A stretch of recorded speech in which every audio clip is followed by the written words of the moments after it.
Assalamualaikum warahmatullahi wabarakatuh. Kami dari kelompok 3 yang beranggotakan Saya Adelia Wahyuni Lasari, NIM 2131010131. Nama saya Ilham Satya Riswanda dengan NIM 2131011042. Saya Lutfiana Putri Muzaiki Khalifatul Hikmah, NIM 2131011044.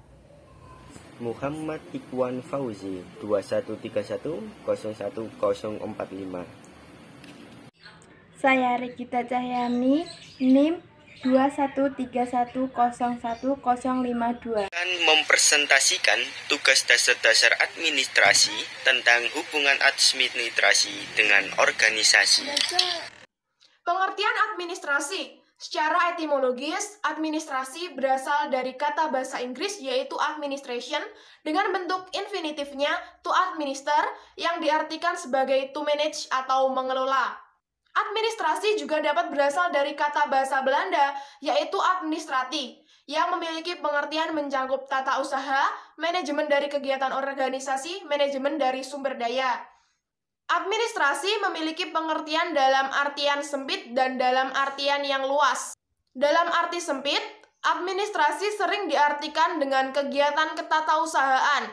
Tata usaha sering diartikan sebagai kegiatan yang berkaitan dengan tulis-menulis, catat-mencatat, menggandakan, menyimpan, atau yang dikenal dengan clerical work. Sedangkan administrasi dalam artian luas diartikan sebagai kerjasama. Istilah administrasi berhubungan dengan kegiatan kerjasama yang dilakukan manusia atau sekelompok orang sehingga tercapainya sebuah tujuan yang diinginkan. Selanjutnya yaitu unsur administrasi.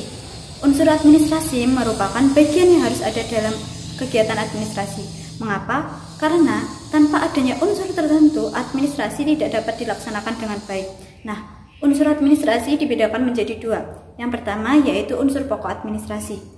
Unsur pokok administrasi terdiri dari dua orang atau lebih. Maksudnya yaitu manusia tidak dapat bekerja sama dengan dirinya sendiri, melainkan mereka membutuhkan bantuan orang lain. Yang kedua yaitu kerjasama. Untuk mencapai tujuan administrasi dibutuhkan kerjasama yang baik. Yang ketiga yaitu pembagian tugas. Adanya pembagian tugas supaya pencapaian tujuan administrasi dapat lebih efisien. Yang keempat yaitu tujuan.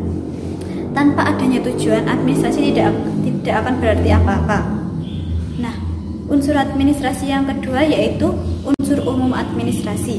Menurut Berlianji dan Paryatawestra, unsur umum administrasi terdiri dari 1. Organisasi. Organisasi merupakan rangka atau wadah di mana usaha kerjasama itu diselenggarakan. Yang kedua yaitu manajemen. Manajemen merupakan suatu proses yang menggerakkan kegiatan dalam administrasi supaya tujuan yang telah ditetapkan dapat benar-benar tercapai. Yang ketiga yaitu komunikasi. Komunikasi merupakan urat nadi yang memungkinkan orang-orang dalam usaha itu mengetahui apa yang terjadi dan apa yang diinginkan oleh masing-masing. Yang keempat yaitu kepegawaian. Kepegawaian merupakan segi yang berkenaan dengan sumber tenaga manusia atau working force yang harus ada dalam setiap usaha kerjasama. Yang kelima yaitu keuangan. Keuangan merupakan segi pembiayaan atau financing dalam setiap administrasi. Yang keenam yaitu perbekalan. Perbekalan merupakan segi yang mengurusi kebutuhan kebendaan dan kerumah tanggaan yang juga tentu ada dalam setiap usaha bersama. Yang ketujuh yaitu ketatausahaan. Ketatausahaan merupakan rangkaian kegiatan merencanakan, mengadakan, mengirim, dan menyimpan berbagai keterangan yang diperlukan dalam setiap usaha kerjasama. Yang kedelapan yaitu hubungan masyarakat. Hubungan masyarakat merupakan segi yang menggambarkan kepada pihak luar tentang segala sesuatu yang diselenggarakan usaha itu dengan menyampaikan hasrat, cita atau pendapat dari pihak luar ke dalam suatu usaha itu supaya tercapai pengertian yang sebaik-baiknya. C. Ciri-ciri administrasi. Yang pertama, adanya sekelompok orang. Yang kedua, adanya kerjasama dari sekelompok orang. Yang ketiga, adanya tujuan yang harus dicapai. Yang keempat, adanya proses kegiatan usaha. Dan yang kelima, adanya aspek bimbingan kepemimpinan dan pengawasan. Pengertian organisasi. Organisasi berasal dari istilah Latin organum, istilah Yunani organum. Arti istilah tersebut ada 4. Yang pertama alat, yang kedua anggota, yang ketiga bagian, dan keempat atau badan. Oke, kata organisasi mempunyai 2 pengertian. Pengertian yang pertama menandakan suatu lembaga atau kelompok fungsional seperti organisasi perusahaan, instansi pemerintah, rumah sakit, dan sebagainya. Dan pengertian yang kedua berkenaan sebagai proses perorganisasian, yaitu sebagai suatu cara dalam mana kegiatan organisasi dialokasikan dan ditugaskan di antara para anggotanya agar tujuan tersebut organisasi dapat tercapai dengan efektif dan efisien. Sedangkan perorganisasian adalah merupakan proses penyusunan struktur organisasi yang sesuai dengan tujuan organisasi, sumber dayanya yang dimiliki dan lingkungan yang melingkupinya. Oke, kali ini terdapat 2 aspek utama dalam penyusunan struktur organisasi sebagai berikut. Yang pertama, departementalisasi, dan yang kedua, pembagian kerja. Apa itu departementalisasi? Departementalisasi adalah merupakan pengelompokan kegiatan kerja suatu organisasi agar kegiatan-kegiatan yang sejenis dan saling berhubungan dapat dikerjakan bersama. Hal ini akan tercermin pada struktur formal suatu organisasi yang ditunjuk oleh suatu badan organisasi. Contohnya saja seperti pemerintahan, ada presiden, menteri, dan seterusnya. Sedangkan pembagian kerja adalah uraian atau perincian tugas pekerjaan agar setiap individu dalam organisasi bertanggung jawab untuk melaksanakan sekumpulan kegiatan yang terbatas.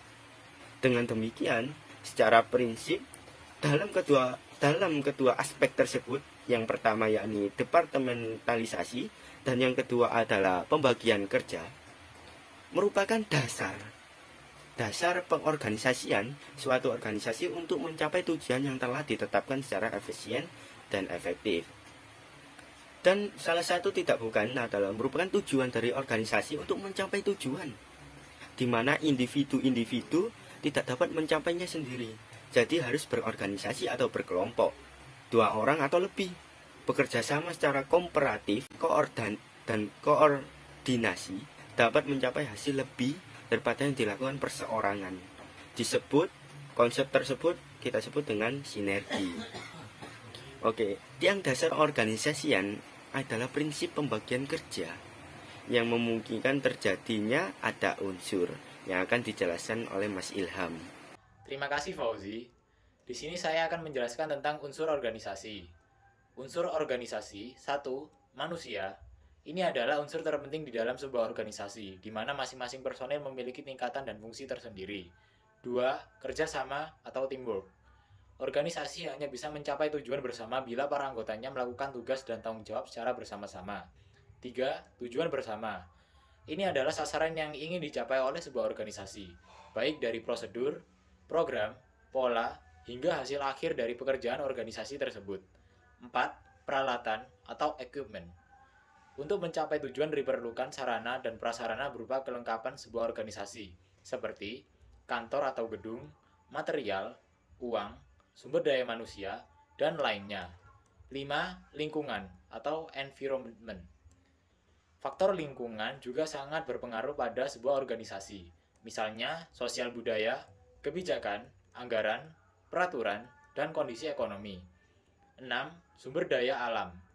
Selain lingkungan, sumber daya alam juga merupakan unsur penting yang harus terpenuhi agar organisasi berjalan lebih baik. Beberapa contohnya adalah air, keadaan iklim, kondisi tanah, cuaca, flora, dan fauna. Secara garis besar, organisasi mempunyai 3 unsur, yaitu 1. Manusia, 2. Kerjasama, 3. Tujuan bersama. Dari ketiga unsur tersebut saling terkait dan mempunyai satu kesatuan.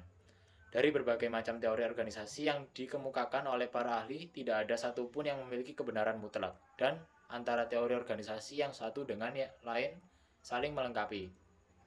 Unsur-unsur organisasi Setiap bentuk organisasi akan mempunyai unsur-unsur tertentu, antara lain sebagai berikut. Pertama, sebagai wadah untuk tempat bekerja sama. 2. Proses kerjasama sedikitnya antara 2 orang. 3. Jelas tugas dan kedudukannya masing-masing. 4. Ada tujuan tertentu. Secara ringkas, unsur-unsur organisasi yang paling dasar adalah: pertama, harus ada wadah atau tempatnya untuk bekerja sama. 2. Harus ada orang-orang yang bekerja sama. 3. Kedudukan dan tugas masing-masing orang harus jelas. 4. Harus ada tujuan bersama yang mau dicapai.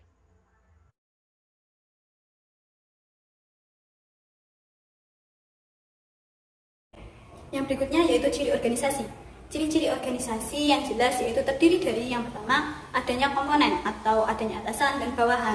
Pada sebuah organisasi pasti memiliki komponen dalam struktur organisasinya. Yang kedua yaitu adanya kerjasama atau kooperatif yang berstruktur dari sekelompok orang. Nah, untuk mencapai tujuan organisasi diperlukan adanya kerjasama antar anggotanya. Karena tanpa adanya kerjasama, tujuan tersebut tidak akan dapat tercapai dengan efektif dan efisien. Yang ketiga yaitu adanya tujuan. Alasan mengapa orang-orang bekerja sama dalam membentuk suatu organisasi yaitu dikarenakan adanya tujuan yang ingin mereka wujudkan bersama. Yang keempat yaitu adanya sasaran. Nah, contohnya seperti sasaran terhadap lingkungan sekitar. Nah, pembentukan organisasi ini diharapkan dapat membantu meningkatkan kecerdasan, membantu memenuhi kebutuhan hidup masyarakat, dan membantu meningkatkan derajat lingkungan. Yang kelima yaitu adanya keterikatan format dan tata tertib yang harus ditaati. Pada setiap organisasi pasti memiliki peraturan-peraturannya masing-masing. Nah, peraturan-peraturan ini bertujuan untuk membatasi dan mengatur setiap sumber daya yang mereka miliki supaya dapat saling bersinergi dalam proses pencapaian suatu tujuan. Yang keenam yaitu adanya pendelegasian wewenang dan koordinasi tugas-tugas. Nah, dalam ciri ini ada pembagian pekerjaan yang sesuai dengan kemampuan atau keahlian atau skill yang dimiliki oleh masing-masing individu. Nah, selain ciri-ciri yang saya sebutkan tadi, menurut Berolson dan Steiner, sebuah organisasi memiliki ciri-ciri sebagai berikut. Yang pertama yaitu formalitas. Formalitas merupakan ciri organisasi sosial yang menunjuk kepada adanya perumusan tertulis daripada ketentuan-ketentuan, peraturan-peraturan, prosedur, dan seterusnya. Yang kedua yaitu hierarki. Hierarki merupakan ciri organisasi sosial yang menunjuk kepada adanya suatu pola kekuasaan dan wewenang yang berbentuk piramida. Nah, artinya ada orang-orang tertentu yang memiliki kekuasaan serta wewenang yang lebih tinggi daripada anggota lainnya.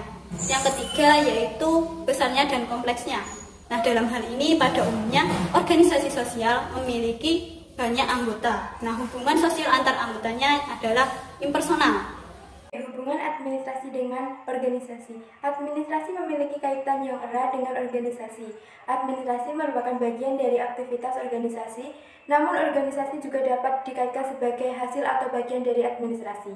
Dalam perkembangan organisasi, administrasi memiliki perbedaan yang jelas dengan manajemen yang juga merupakan aktivitas organisasi. Kemudian, dalam realitanya, organisasi dibedakan ke dalam dua kategori, yaitu organisasi publik dan organisasi bisnis. Dalam buku teori organisasi dan administrasi, menjelaskan bahwa istilah publik dan privat itu berasal dari bahasa Latin, di mana publik berarti of people yang berkenan dengan masyarakat, sementara privat berarti set apart atau yang terpisah. Artinya, sasaran organisasi publik adalah ditujukan kepada masyarakat secara umum, sementara organisasi bisnis atau privat lebih ditujukan kepada hal-hal yang terpisah dari masyarakat secara umum. Sebelum dikategorikan pun, organisasi sudah memiliki hubungan yang erat dengan administrasi. Bahkan, ilmu administrasi merupakan ilmu yang lebih tua dibandingkan dengan studi pada organisasi. Pada intinya, keduanya saling melengkapi dalam studinya masing-masing, dan keduanya merupakan sebuah studi yang berjalan beriringan dalam perkembangan pemikiran-pemikiran ilmu administrasi maupun studi pada organisasi. Fungsi administrasi dalam organisasi. Yang pertama yaitu perencanaan. Perencanaan adalah memutuskan terlebih dahulu apa yang harus dilakukan, bagaimana melakukannya, kapan harus melakukannya, dan siapa yang harus melakukannya. Dan yang kedua yaitu pengorganisasian, yaitu melibatkan identifikasi tanggung jawab yang harus dilakukan, pengelompokan tanggung jawab ke departemen atau divisi, dan menetapkan hubungan suatu organisasi. Yang ketiga yaitu staffing, berarti mengisi posisi pekerjaan dengan orang yang tepat dan pada waktu yang tepat pula. Yang keempat yaitu mengarahkan atau komando adalah memimpin orang dengan suatu cara untuk mencapai tujuan sebuah organisasi. Adapun yang kelima yaitu mengawasi, adalah fungsi yang mengevaluasi kualitas di semua wilayah dan mendeteksi potensi adanya penyimpangan aktual dari sebuah organisasi. Dan yang terakhir adalah penganggaran, yaitu menggabungkan sebagian besar fungsi administratif dimulai dengan pelaksanaan rencana anggaran melalui penerapan anggaran kontrol. Sekian dari presentasi kelompok kami. Kurang lebihnya mohon maaf. Wassalamualaikum warahmatullahi wabarakatuh.